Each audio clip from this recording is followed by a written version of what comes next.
Well, hello. My name is Aaron Hall. I'm with Joseph and Hall, and I am here for today's update on the Parole in Place program for spouses of U.S. citizens. So, where are we now? It's November 4th as we're recording this, and tomorrow is November 5th. That's a momentous day for this program, and I'm going to explain why. But first, a quick refresher on what the program is. The program is designed for spouses of U.S. citizens who have been here for at least 10 years and who don't have any disqualifying issues and who were married as of June of 2024 to a U.S. citizen. Now, the benefit to the program is you get what's called parole in place. Parole in place allows you to adjust status to the status of a permanent resident here within the country when your initial entry was not lawful. So when you didn't have a visa when you came in, more than 10 years ago, and you're married to a U.S. citizen, this is designed to allow you to apply here without having to travel to the U.S. consulate abroad, and in most cases without having to do any kind of waiver. So when they announced this program, they said they would start it late summer 2024. Then eventually they announced that it would be started on August 19th, 2024, and the program was quickly halted by a court order.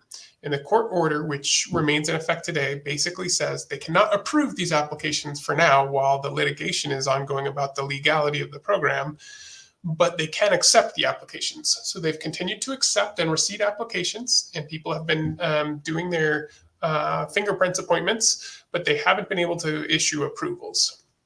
Now, the reason that I say that tomorrow is a big day for this program is for two reasons. The first is the obvious one. Tomorrow is the presidential election. And so tomorrow, depending on how fast votes are counted, sometime probably tomorrow or Wednesday or maybe later this week, at some point soon, we will know who the president will be come January 20th of 2025.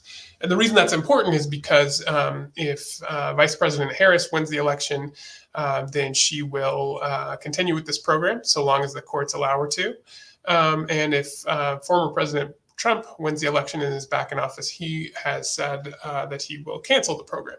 And so this program will never go into effect, or if it does go into effect, it will be for a short period between any time that the court says that it's allowed to and the time he gets around to canceling the program. So the second reason that tomorrow's a big day is because there is a court hearing scheduled. And the court hearing is in the federal court in Texas. Judge Barker has set this hearing to resolve any factual issues. And the order staying the program, pausing the program, is in effect until at least November 8th. So at least in theory, after tomorrow's hearing, shortly after that, he could issue an order saying, actually, I don't think that this case should continue to be stayed and the program should be allowed to go forward. Now, I'm not sure how likely that is, but we should have some kind of order either extending the stay further into November or December or even next year, or saying something else about what the judge thinks is the path forward after tomorrow's hearing. So all of the attention obviously will be on the election tomorrow, but we will also have an eye on this hearing in the court in Texas, and we'll see if that gives any signs that maybe this program will be able to go forward. As always, you can stay tuned on our website. We're still doing these videos on most Mondays in English at noon, and that is Denver time, and on Wednesdays in Spanish at noon, Denver time as well. So we will keep you up to date. Until then, happy election eve, and we will see you soon.